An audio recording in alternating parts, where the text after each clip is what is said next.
So Krishna is answering the question, and this is for us. So Bhagavad Gita is not spoken just for Arjuna. It is spoken for everyone. No wonder it is such a widely read and such a widely quoted scripture. It's a philosophical treatise, they say. So Krishna is saying, why aren't we simply happy? Because happiness is something that we all are looking for. We said Satchidananda. Okay, and it's happiness is not like one destination. We are constantly looking for happiness. We are not happy because we are looking for happiness in the wrong places. And that is just to give a like a metaphorical comparison. What is essentially happening in all our lives, in the way we lead our lives, is that um, we are trying to take care of the cage, which is the external casing, but we are starving the real us, or the bird inside the cage. So as a result, unless the spirit soul is able to derive to derive nourishment from the way we lead our lives, we will eventually always be in a state of anxiety, depression, and that's like one reason why that's one main big reason why we don't feel continuous bliss, because we are looking for bliss in very outwardly temporary transient things. But we as souls are completely antithetical or opposite to gross matter, or these bodies that we are in. Okay. So another example is like the car. The car has a driver. The car to run needs gas or petrol, but we can't feed the same thing to the driver, right? The driver needs to have food. So if we are misidentifying the car to be the self, whereas the car is nothing without a driver, right? So we are essentially suffering from some kind of spiritual amnesia. And what is that? What is that? What is that spiritual amnesia, and why does that happen? And what happens? Okay, so we have chosen, and this is like I'm speaking on the basis of Bhagavad Gita, we have made a wrong choice, which is to try and enjoy independent of our natural source, or we are trying to independent of our natural dependence of the supreme independent. That we, if you think about it, anything that we are deriving, or anything that we are using for in our daily lives, say oxygen, water, these are not things that we can manufacture by ourselves. We depend on nature for those, and nature is not really acting independently, as Bhagavad Gita talks about later, that Krishna is saying that material nature works under direction of higher jurisdiction, under his direction. Okay, so we make that mistake, and then what happens is our freedom, our degrees of freedom that we have as individual spirit souls is restricted, and we are bound by these ropes called the modes of material nature. So I'm sure you've heard of sattva gun, rajogun, tamogun, right? So these are like, you can liken them to like three differently colored lenses. So the influence of any one lens becoming dominant at one time, the person that we begin to we begin to view the world under the influence of that color. For example, sattva gun is that state where one is always endeavoring or striving for developing knowledge, of developing, of wanting to lead a life free of sins, of thinking about the benefit of other people. So some universal kind of vision is there. Rajogun is it's called the mode of passion, which is like having unlimited desires for your individual personal sense gratification. Like for example, you want to enjoy a lot of good food, or you want to enjoy um, you know a lot of physical relationships, or a lot of money. Okay, and the basis of the fundamental binding of to this mode is attraction between man and woman, which kind of drives the whole world.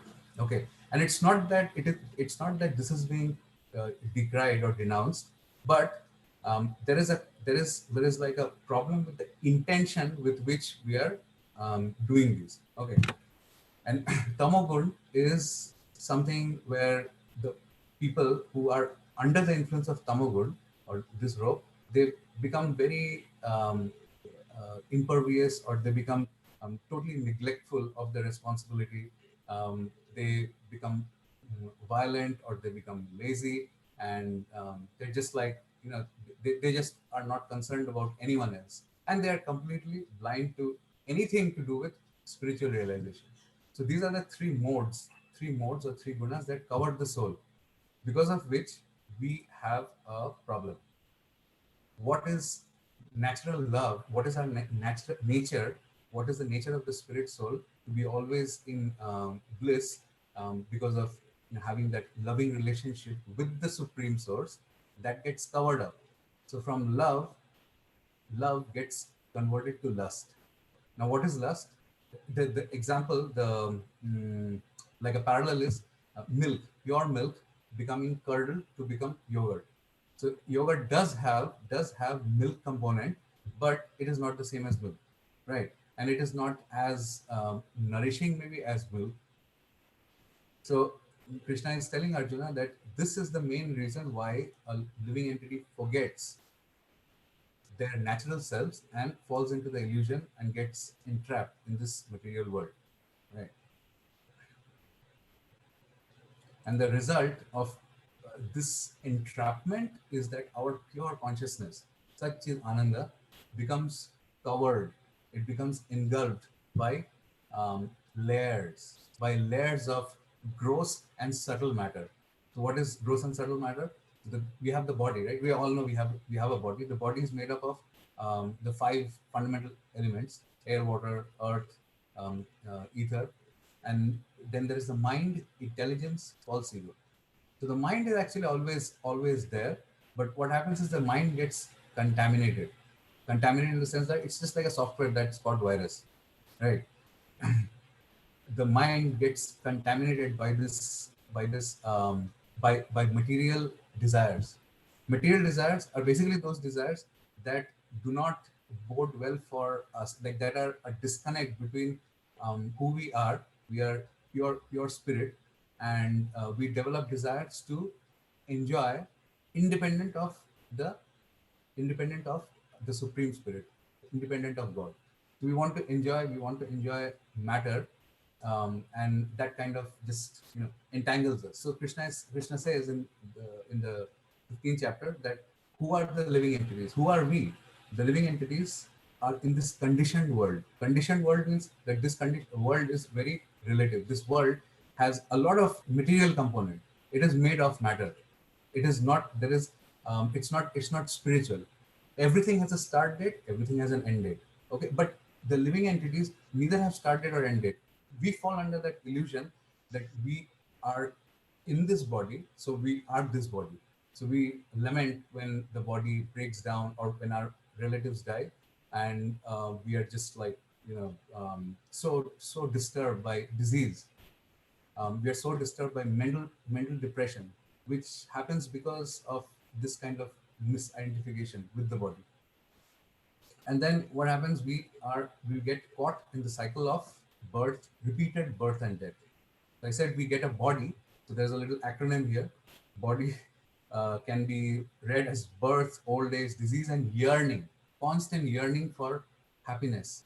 But spiritual being trying to get happiness out of material acquisition is a disconnect. So nothing material can ever satisfy a spirit soul, because there is total disconnect between the two, right?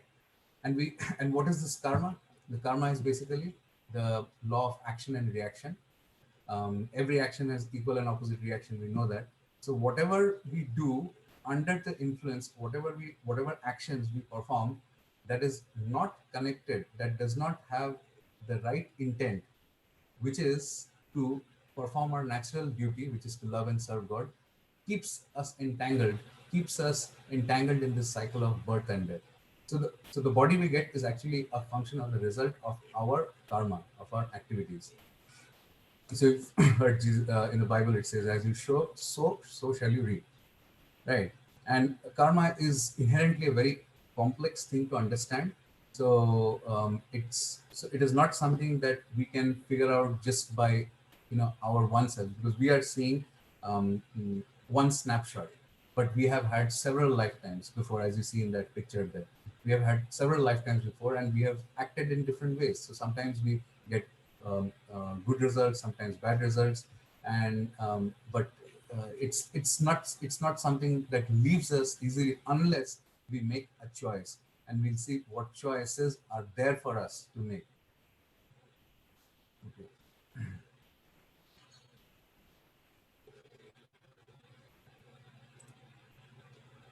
So the way forward. Now again, coming back to Arjuna's dilemma, and also in some situations our dilemma. So Arjuna hears all this, and then he is still not convinced. So Krishna explains to him that your benevolence is actually um, unrequired, or it's unwarranted at this time. Okay, violence is not always a bad thing. It's particularly when violence needs to be employed for a higher purpose. Okay, in this case, if the immediate higher purpose is concerned, it's protection of the society. Okay, so you are trained to be a military man, and you have to protect the society against exploiters. So you are committing transgression of duty, and eventually your good Samaritanship will not give you a good name anyways, because your enemies will think you are a coward. You are ultimately going to be the loser. Okay. Then he talks, and then Krishna goes into saying what is actually renunciation. Renunciation, Arjuna's paradigm of renunciation is that I don't fight this battle and I can be free from sins.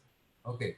But Krishna is explaining to Arjuna that it is, yes, it is true that actions do beget reactions, but if actions done for a higher purpose, if actions done in accordance with prescribed duties, can also grant you a higher stage of life or liberation. So Krishna says, renounce results but not goals. Okay, the goals, your goals as a Kshatriya are to be able to defend society, but you are not entitled to whether you're going to lose, win, who is going to kill, who's going to be killed, what trouble will other people go through for this. But that should not be your lookout at this moment. You should fight as a matter of duty because you are trained to do that. Okay, and also more importantly, fight. Krishna is pointing to him that people who are just too attached to just being enjoying their selves, or thinking of their own personal gains and losses, um, for them it becomes very difficult to make advancement in devotional service. Now he brings in the topic of devotional service. Now it's kind of interesting to see that at this point, when the conversation suddenly the point of devotional service is being brought in, because Krishna is telling Arjuna that you are not just. So I said that Arjuna is not just an ordinary weapon wielding brute. He is Krishna's eternal friend. And if we, well, that will probably be another discussion, that what is the divinity of Krishna? Like we keep referring to him as that supreme personality of God. So why do I consider him that way? So we'll have to go into a different discussion why he is the supreme personality of Godhead, based on what we are saying this. Okay, but he says that your fighting is not just your personal duel, but it is a service that you will perform to the person who has staged this entire situation for achieving establishment of religious principles, or establishment of the laws of God. So that's what there's that famous verse in the Bhagavad Gita where Krishna is saying that yada yada hi dharmasya glanirбhavati bharata abhyutthana adharmasya tadatmanam srijami aham. This is Krishna is saying that I descend into this material world for the purpose of um, delivering the righteous and annihilating the miscreants. And I want to use you as an instrument for this purpose. So fight as a service, not for your own personal gain and loss, because you are not all knowing. You just have a snapshot. You're just watching a snapshot of the entire movie. But I am the director. Okay, not I am the director. Krishna is saying, And he's saying that is yoga. And then now a new thing comes into picture, yoga. Now immediately we think, when we say yoga, we start thinking of what, like some mechanical postures, some physical exercises for betterment of our bodily functions, right? But we'll see that topic we'll discuss in detail. Okay, but before that, let's just visit the fall of the soul from being in eternally blissful state to being in a very suppressed, subdued, subverted state, right? So the eternal soul is just like a flow that I already described. We when we decide to compete as opposed to cooperate with God, that's when the fall begins. And what is that fall? We basically get entangled in this repeated cycle of birth and death, getting a body, and we don't know what kind of body we'll get.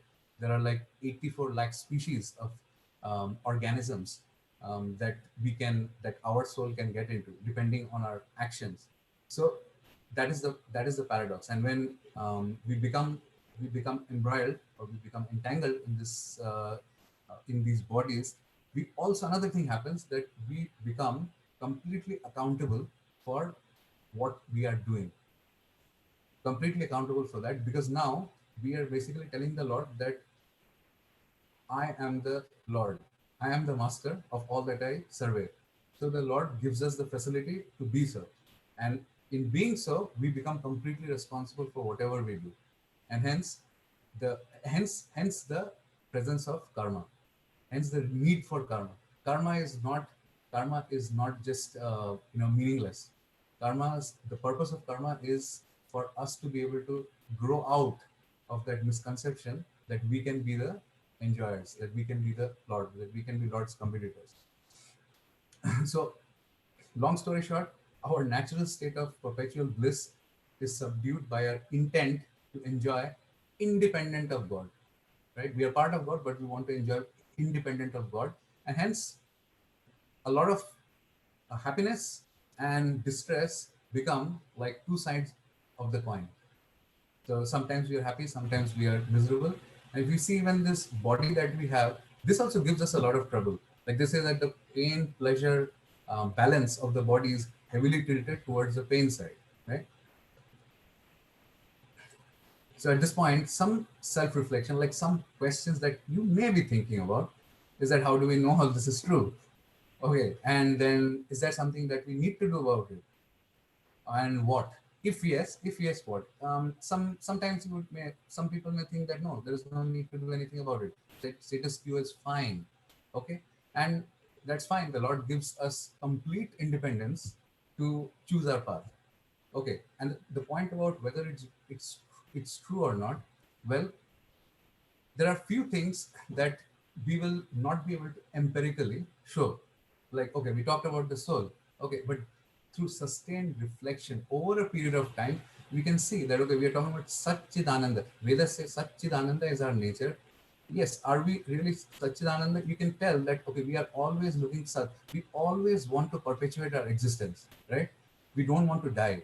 We don't want to visualize a situation that there will be a time when we will have no role to play in the future, right? And even small animals like microorganisms, they are also very expert at avoiding death, just like us. So that eternal nature or propensity to be eternal is always there in us. So that is the Sat aspect. Chid is knowledge. So we are always looking for knowledge, whether it's like knowledge about politics going on, or even what's there on the other side of the wall. We are always very curious to know, and that's because the souls, as the Vedas say, the soul is full of knowledge. The soul is always curious, wants to know things. And finally, Ananda. There is no prizes for guessing. We are always looking for pleasure. Not a single organism in this creation is wanting to uh, immerse themselves in heaps of distress, right? So that's something. Okay, now if we want to do something, so what can we do and what should we do? Okay, the first thing is that, okay, self-realization, sometimes it seems, okay, it can be so much of a burden. So the question like, okay, renounce. Do I have to give up everything, like my family, belongings, my job? Do I have to like be living like a hermit in seclusion? And finally, do we have to give up our desires? Okay, like a side note over here is Arjuna. Arjuna, he was a family man. Okay, he was a royal prince, and he had a family. And Krishna did not ask him to give up any of those things. But he asked Krishna, Krishna asked Arjuna to do one thing. He asked him to change the object of his desires, or the intention of his desires, motivation of his desires. And also, if you think about it, whatever we say we possess, are they really, like, if we think that okay, we can renounce something, what is there for us to renounce? Anything that we have is just a combination of matter. Even our own family members, we see, can we see their soul? Can we see truly who they are? We can just see their exterior, and the exterior is constantly changing. We were infants, and then we grew up, became like teenagers, adults. All the while we were the same person, but our bodies were constantly changing. So, but no one really saw our soul. No one really saw who we really are.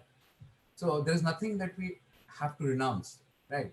But for our intention, that is the focus. That is the focal point. So it's not about changing. Sorry, it's it's about changing, but not suppressing. So Krishna is saying that don't try to be um, a gratifier of your senses, or someone who is just living to enjoy the world. Okay, to just enjoy the world. Don't try to be a renouncer, like someone who is artificially trying to renounce, because all of us have nature. We all have natures because we have personalities, and we are conditioned, but we have a nature. So if we try to all of a sudden give up our nature, there's going to be havoc in our lives. So, and that's not the point. The point is, as I said, yoga is about gradually going from point A to point B, C, D, whatever, without causing havoc or in our lives, right? So he says, okay, be a yogi, and that is the um, important instruction of, that's the underlying pathway for us to be able to overcome this spiritual amnesia that we are suffering from, which is forgetting ourselves, forgetting our identity. Okay. All right. So that brings us to application. Now, what is it that we need to do to be able to come out of that um, misidentification? So now it's all about yoga. Now again, we said yoga is, we talk about yoga, think about yoga in terms of physical terms, but yoga is actually, the meaning of yoga is being able to link oneself, one's self, not the body, one's spiritual self to the supreme self, basically to the supreme consciousness, to God. But there are different stages. Like there is a gradual progression from the stage of being at the lowest level, just being concerned about your own personal happiness, or trying wanting to enjoy materially, and then gradually rise up to the point where you realize that it's material enjoyment is extremely entangling, because anything that we do in the material world will beget reactions, um, unless we change our intention of performing that action. So the first stage of the ladder, if we see, okay, I'll just kind of close in a little bit here. So you see how at the lowest level is karma, or is a very narrow-minded desire to just mm, take care or address the immediate needs of the body. Remember that Maslow's triangle that I had put in the video.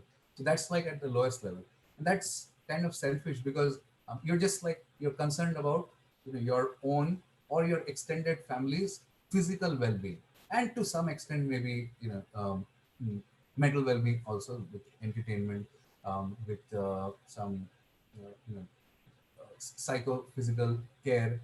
But that's also, that's like at the very bottom level. Okay. And then there is karma kanda, they say.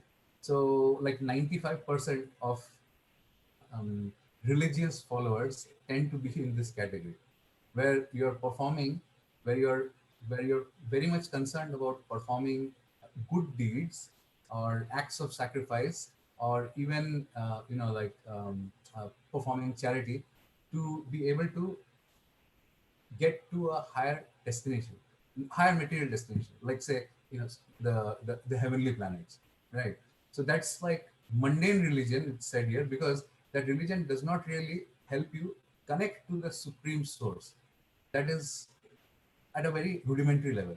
And then there is karma yoga, where we realize that, okay, this material desires are very entangling.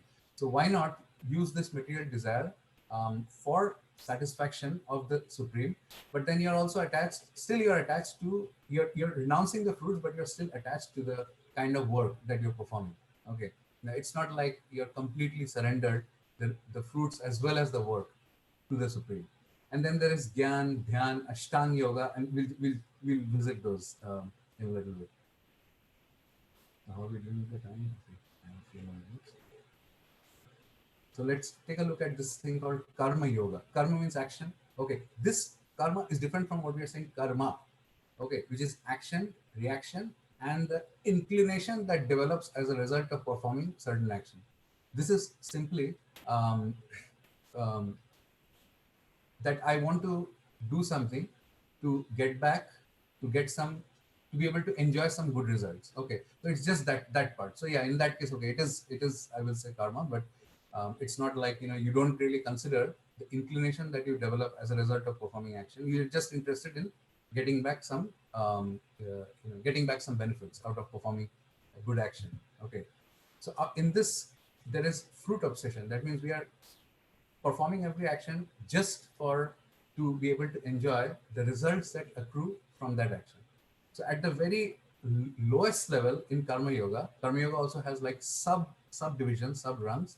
Okay, is this stage, forget the root, just enjoy the fruit. Okay, someone who is just wanting to work, or is always conceptualizing ways of enjoying on the sensual plane, with without considering the what is my connection to the source, or what is it that I'm like aim, or what is it that I have to target in life. Okay, so there is scarce consideration of the supreme benefactor, and you're just interested in satisfying your own senses.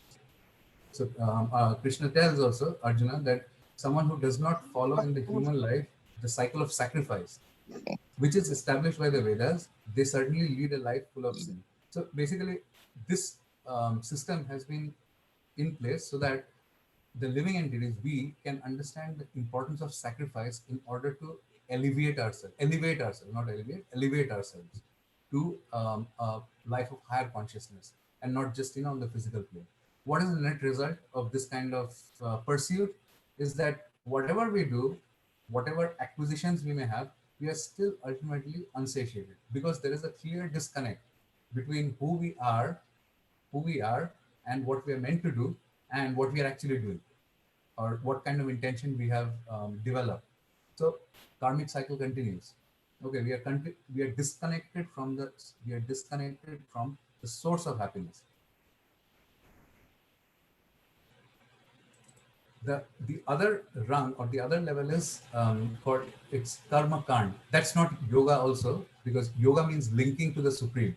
So what is the deal with karma kand is that the practitioner, the person who is following karma kand, they want to practice certain religious principles, or I will even say like pseudo religious principles, just so that they can um, you know perform some sacrifice. They can satisfy the cosmic administrators, like the devatas. We say the devatas, right? So there are different devatas, demigods, who are in charge of providing different necessities. Now, if you think about it, that this is too a far-fetched concept, and this does not make sense, or it's not very rational. Think about it. In any social system, in any political system, any country, there is always a hierarchy, right? there is a supreme administrator, or is the topmost administrator, like a president or prime minister, and then there are departmental heads, cabinet ministers, who are responsible for different aspects of administration. So these devtas are likened to that, but they are still deriving their power, their ability to administer from a higher authority, which is coming from God, right? So in Karma Kanda stage, the focus is offer sacrifices, okay, perform sacrifices for the pleasure of the demigods, and then just try to just have them give you all the necessities and just be happy. Just try to enjoy the world. That's it. But perform some sacrifices. So what is the net result of karma kand is, yes, material prosperity and higher destinations. Okay, so material prosperity is you're very sufficient in terms of your necessities in material life, and you at the end of life you get to go to a like a higher planet, say one of the heavenly planets, right? But this is also not yoga, because heavenly planets are just like, say, going from India to Switzerland. Switzerland has a maybe a higher standard of life. You would argue yes, no, but higher standard of life compared to India. But birth, old age, disease, and death, these are a common denominator between India and Switzerland. People die in India, people die in Switzerland as well. Maybe you breathe in a lot more fresh oxygen before you die. That's the difference. Okay, but it is not eternal, right? So karma kanda is temporary. The third kind of mindset is karma yoga, which is, how would I say it is, water the root regardless of the fruit. So I am meant to be a software engineer. I will perform that duty, but being detached from the results. Like, I will not lust after the results. It is not that we are giving up our goal, or that we should not get any part of our results. That's not the idea.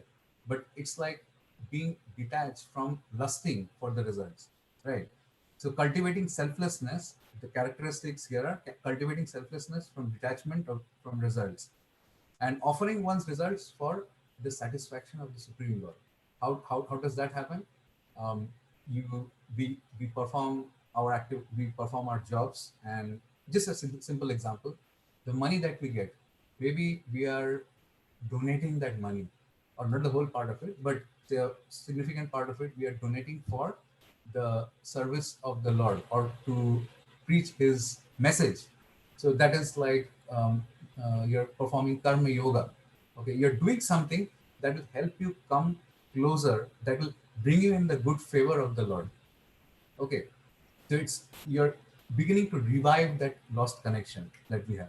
So this kind of work does not entangle one in the cycle of karma, because karma is ultimately meant to correct our deviant mentality of wanting to enjoy separately from the Lord.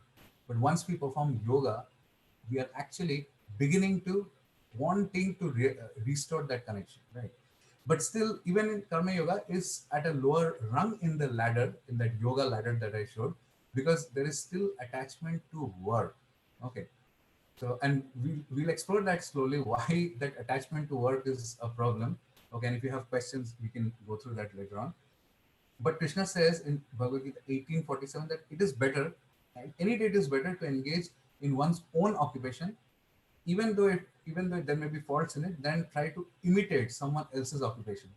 Okay, duties prescribed according to one's nature are never affected by sinful reactions. So this answers Arjuna's question that if I fight this battle, which I'm meant to do, because there is no one else who will do this, will I get sinful reactions? So Krishna says, no, you will not get sinful reactions, because that is what you're meant to do.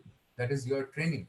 And actually, on the contrary, you will actually get a higher destination. You will be able to perform yoga, right? So that's the thing. And net result of this, freedom from karmic reactions, leading to, we'll come to this, to bhakti, to devotion.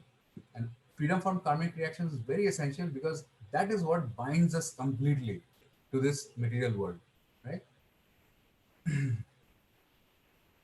Okay, at any point, if you have questions, like, just make a note of it. We'll come to the questions. Okay, so that was about karma yoga. And now Jnana Yoga is the next stage of the ladder, that when you have realized that material pursuits are entangling, I need to I need to be able to get out of this mentality.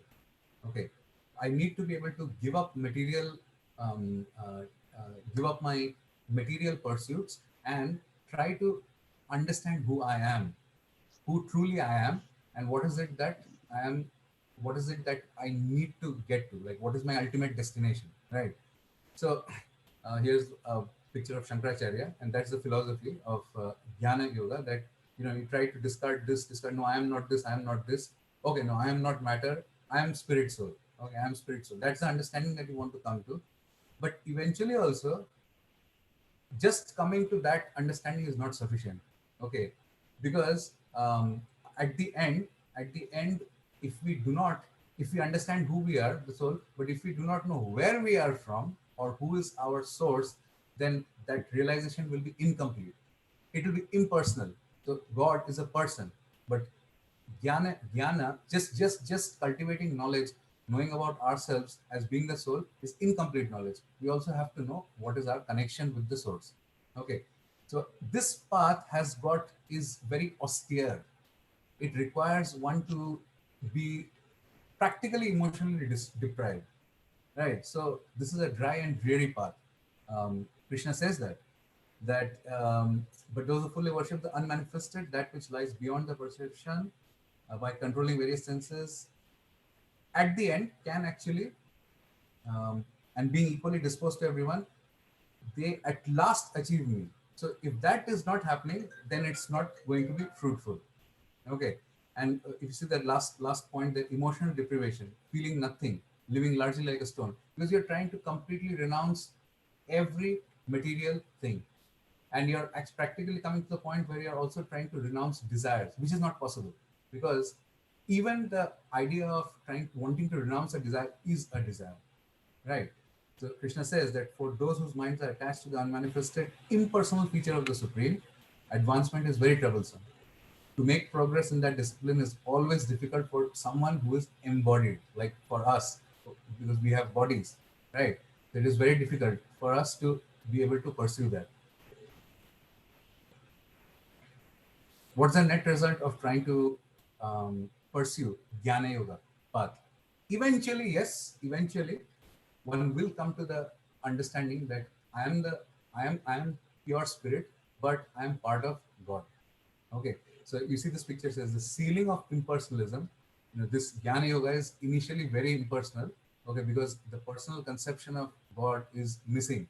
We are talking about, if you have heard something like Brahman. Brahman is everything. Brahman is very difficult to describe even for the impersonalists. They cannot. They say that Brahman is not this, not this, not this. But what is Brahman? That answer is not clear. Okay, but the higher the higher understanding of God is that God is a person. Okay, and Brahman is just one of his forms or manifestations. Okay, um, so Krishna is saying that one who is transcendently situated at once realizes supreme Brahman and becomes fully joyful. So God is the supreme Brahman. He never laments or desires to have anything. He is equally disposed toward every living entity. In that state, he attains pure devotional service unto me. So ultimately, the goal of every yoga is to attain the devotional service of the Lord. Ashtanga Yoga is another, or Dhyana Yoga or Ashtanga Yoga, they say, the eightfold path of mystic perfection. That is what it is said. Is also another process of linking with the Supreme. Okay. Now, I straight away want to talk about the prerequisites of performing Ashtanga Yoga. And Ashtanga Yoga is popularly what we see when we talk about yoga, the physical postures. Ashtanga Yoga is those are actually part of Ashtanga Yoga, but the focus is kind of very much restricted to physical well-being rather than emotional and spiritual well-being, right? So for performing Ashtanga Yoga, Krishna says that, okay, Arjuna, you want to leave the battlefield, you want to renounce and go to a jungle forest and meditate and perform yoga. So here's the thing. Here is the deal with Ashtanga Yoga. This is what you need. You need to first of all have all this paraphernalia, secluded place, pusha grass, yada yada yada. Okay, so this is the first thing that you need to do. Okay, and and we know that Arjuna, he is a family man. He does not have that much latitude to give up his family, and that's not what Krishna wants him to do. To go into the jungle and perform Ashtanga Yoga for indefinite period of time. Okay, but Ashtanga Yoga is also one of the legitimate processes of being of linking oneself to the supreme. Okay, so Ashtanga Yoga is higher in the yoga ladder as compared to Gyan, because in Ashtanga Yoga the yogi, and again this is there in the Bhagavad Gita, also there in Patanjali Yoga Sutras, that Ashtanga yogis, they are meditating to be able to see the Paramatma in the heart. Okay, so when we say God is there and सबके मन में भगवान है, everyone has God in. Bhagavad Gita explains how is God there in everyone's heart. So there is the soul which we are, and there is the Paramatma. In English, in our traditional terms, we call it super soul, Paramatma.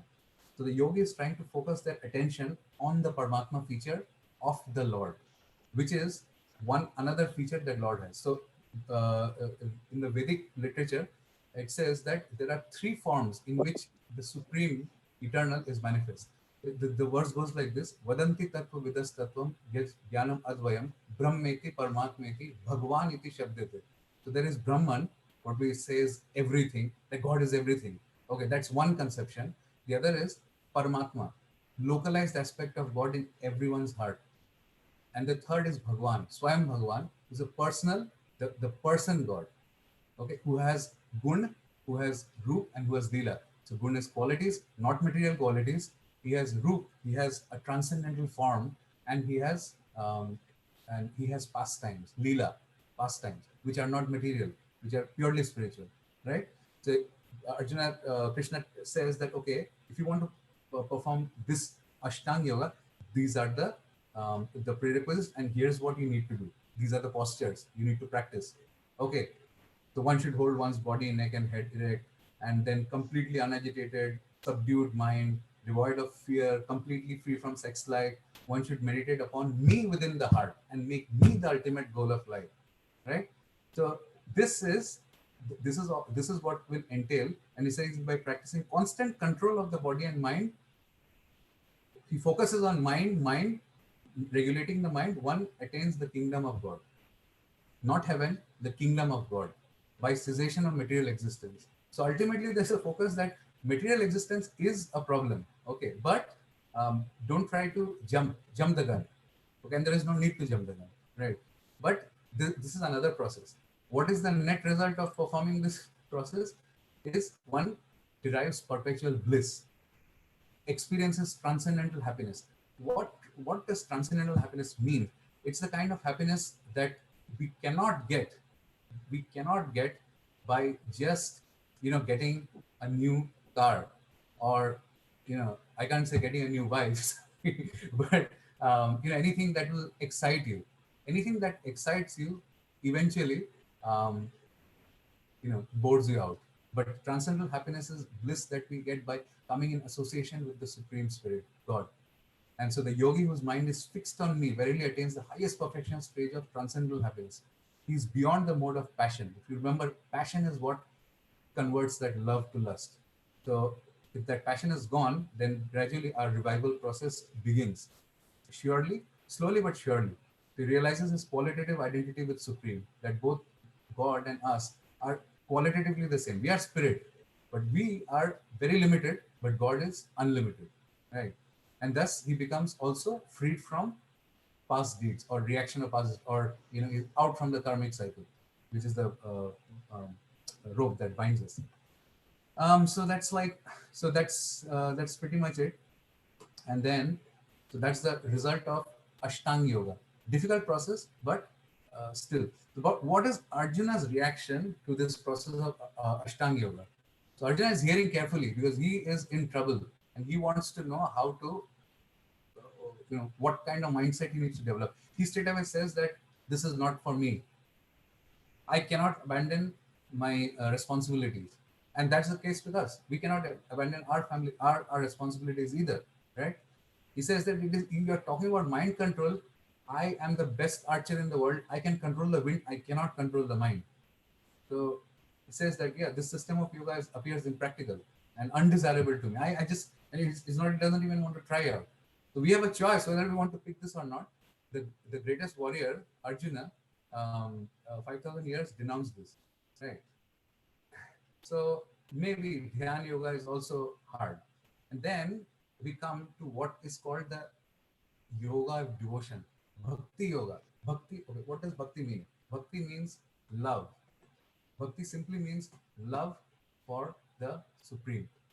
We won't say that, I have bhakti to my wife because that's a temporary relationship, right? But bhakti is like eternal love, love that the part has for the entire, for the source, right? So bhakti combines all the elements that we talked about: karma, jnana, and dhyana, ashtanga, meditation. So, to kind of summarize it, engage emotion and action in satisfying the object and goal of meditation. So, there is emotion, action, meditation all together, right? And Krishna also says that of all the yogis, that person, that yogi, who with great faith always abides in me, thinks of me within himself, meditates, and renders transcendental loving service to me. That's important. Transcendental loving service. Not just I want to see, I want to meditate on you, or I want to know that I am spirit soul, but I want to serve. That is the critical enhancer of this of this yoga system. You see, he's most intimately united with me, most intimately united me in yoga, and is the highest of all. That is my opinion. Krishna is saying, Krishna is a perfect gentleman. He does not say, this is it. He says, that is my opinion. Although he himself is the supreme controller. Okay.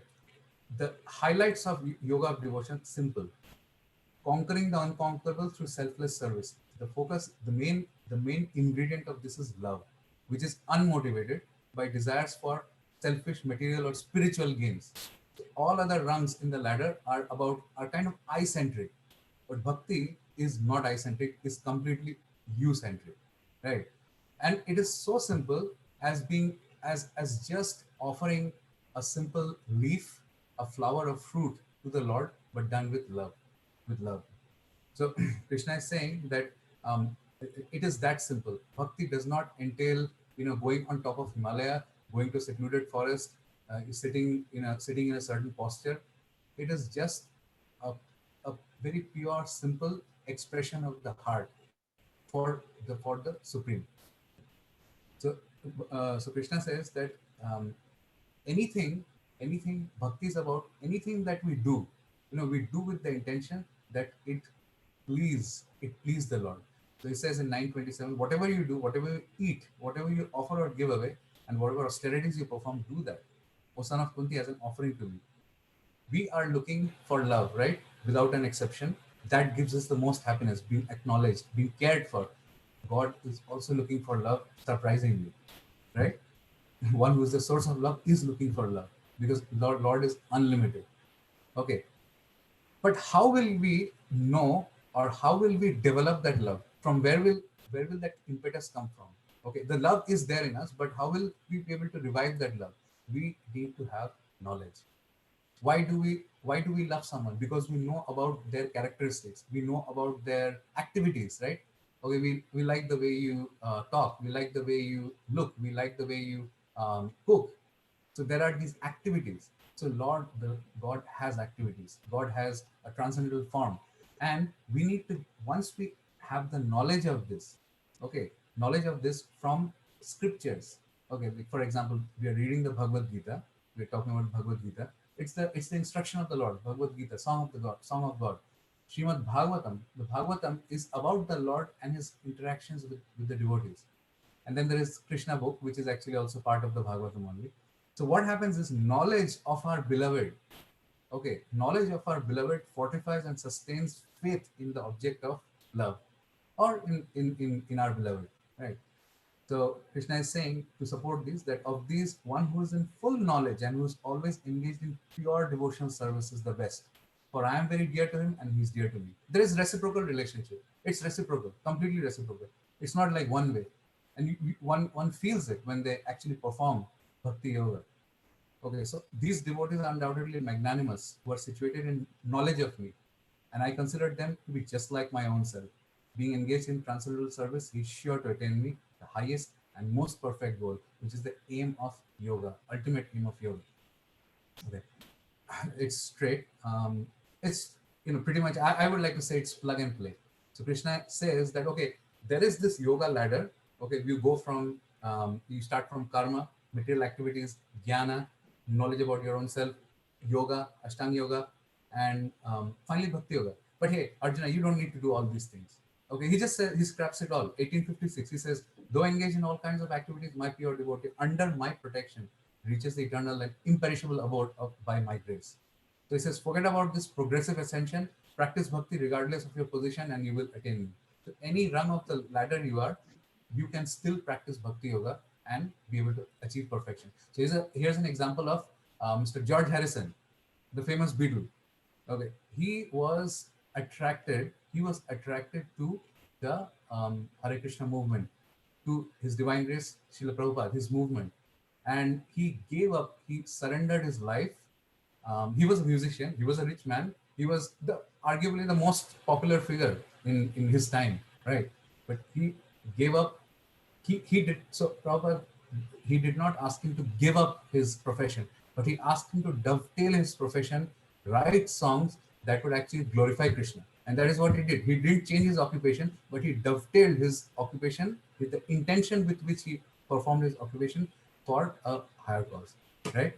So in Bhakti Yoga, also we talked about knowledge. Knowledge is required.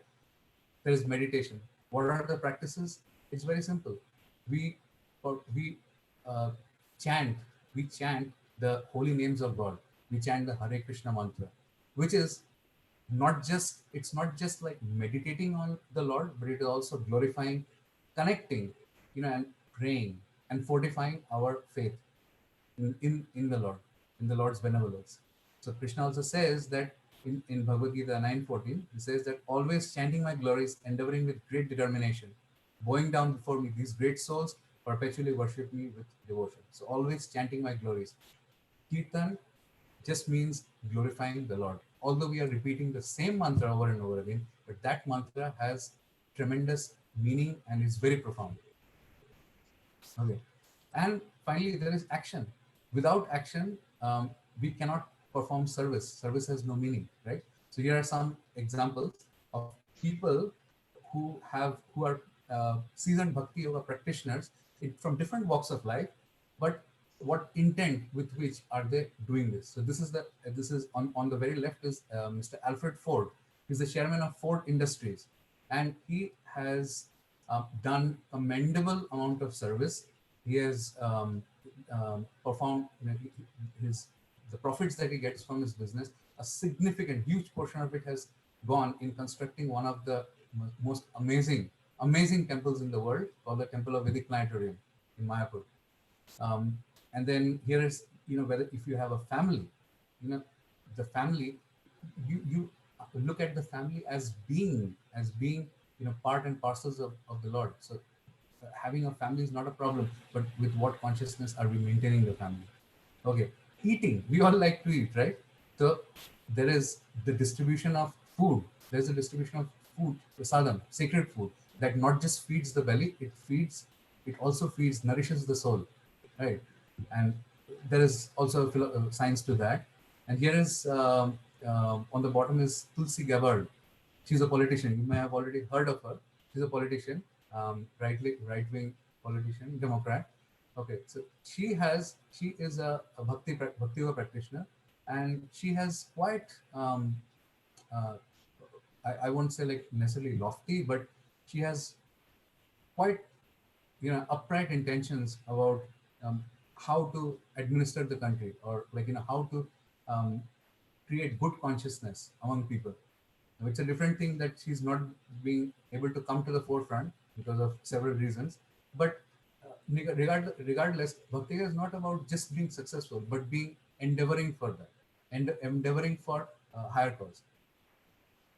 Okay, so, and it is sublime, as I said in my video, that it's open close secret. Okay, so there is this progression, but the But Krishna, in the ninth chapter, which is like the middle chapter in the Bhagavad Gita, he discloses, saying that this knowledge of Bhakti Yoga is the king of education. It's called Raja Vidya. Raja Vidya, Raja Vidyam. Raja Vidya, Raja Guryam. So it's the most secret of all secrets. It is the purest knowledge because it gives you a complete idea, like a complete picture who you are, that is your self-realization, and what is your relationship with the supreme. And that is perfection of religion. Religion does not mean, just like, trying to one up each other, one sect trying to one up the other. That is, as Bhagavatam says, that is kaitava religion or false religion. Real religion is about, cultivating or reviving that love that you have for the Lord in the heart. Net result of bhakti yoga, well, so many. You're just spared of all the trouble of austerities. Okay, although there is some austerity, but it is very joyful. Every need is addressed. So the Lord says that someone who is trying to advance in this path, I will give them what they need, and I will preserve what they already have. Right? And there is personal liberation. So it's not just, being liberated and being in limbo, but one actually reaches the destination of the Lord. So there is a verse in the Bhagavad Gita that where Krishna is saying how his abode is. Okay, his abode is one where there is, which is illumined, which is self-illumined. It is not. It's a place where there is no birth, no death, no old age, no disease, and it's a place where once we go back, one does not have to come back to the miserable material world. And finally, it gives you, it helps you attain the object and goal of your meditation, which is prema, pure love of Godhead. So he says that engage your mind in always thinking of me, become my devotees, and offer your homage to me, and this way you will surely come to me. So your yoga pursuit, your pursuit for spiritual realization is complete with bhakti yoga. So yeah, so that was about application, and now all this knowledge of, information about soul and how to apply means of self-realization should come to eventually change something about us, right? So it's not like life is a meaningless interval of time wherein, you can just do whatever you want and everyone is going to get the same outcome. We all know by experience that doesn't happen, but it is that opportunity. Human life is that opportunity to constantly improve. It is our human prerogative. Okay, and how does it help? What kind of transformation does it bring about? It helps us elevate our self-worth. We go from understanding clearly that we are not just a bag of chemicals, we are not just like a blocks of matter, but we are sentient beings and part of a sympathetic supreme sentient being. So Krishna identifies the problem that we are in. He says that the living entities, which is us, in this conditioned world are my eternal fragmental parts. So the Father is saying that we are all, you are my children, but due to conditioned life, because you're making a choice to be separate from me, you're struggling very hard with these senses, touch, smell, hearing, because these senses just drive us crazy. And that includes the mind, because the mind is kind of the master of these senses. The mind is all about, I want to do this, I want to do that. No, I don't want to do this, accepting, rejecting, and sometimes it will make you do things and then kind of just make you feel bad about it. The mind is like monkey of the mind, they say. Okay, so we are very different from that. We are in essence spirit souls. We are Satchidananda. Okay, not just, so that kind of should pick up our self-esteem about ourselves. That we are not like worthless. Okay, just because we are not making it big monetarily, economically, or we are not missing the train to the ultimate goal of life. We still have something much deeper that can catapult us out of this quagmire of material existence. We begin to appreciate and respect life. So transform worldview. We begin to appreciate and respect all forms of life. We begin to appreciate and respect the entire creation, right? So, so there is a point that Krishna makes in the Bhagavad Gita, that the humble sages, that someone who is practicing this path of devotion is by virtue of knowledge able to see everyone equally. Now, sometimes we look down on other people. because of our position. Okay, but we are talking, when we talk, okay, communism is about seeing everyone equally. That is also material, but actual communism is spiritual communism. When we understand that each one of us are part of God and the Lord is with us. So the super soul, the Paramatma, is always with the soul. So in that way, everyone is equal and everyone's body is sacred and not to be exploited. So that's a complete transformation of worldview. If this knowledge is clearly and succinctly delivered with help to attain realization, it can really change the way people treat each other, right? And hence we see the spiritual equality of every living being. We have definitely a higher purpose and meaning, okay, and that is much higher than merely material ambition. So it's not we renounce material ambition, but the intent. What is it that we finally seek to achieve by fulfillment of our ambition? And it can be achieved joyfully. So Bhakti Yoga, Krishna says that it is susukham kartam abhyayam.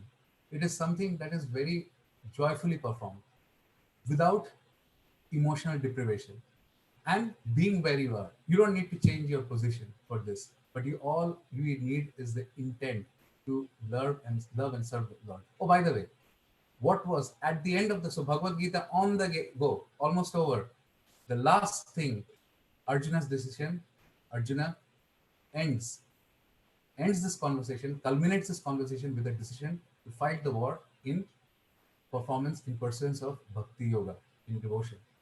And not after all his doubts are dispelled, but there is always an element where we can question, where we can ask.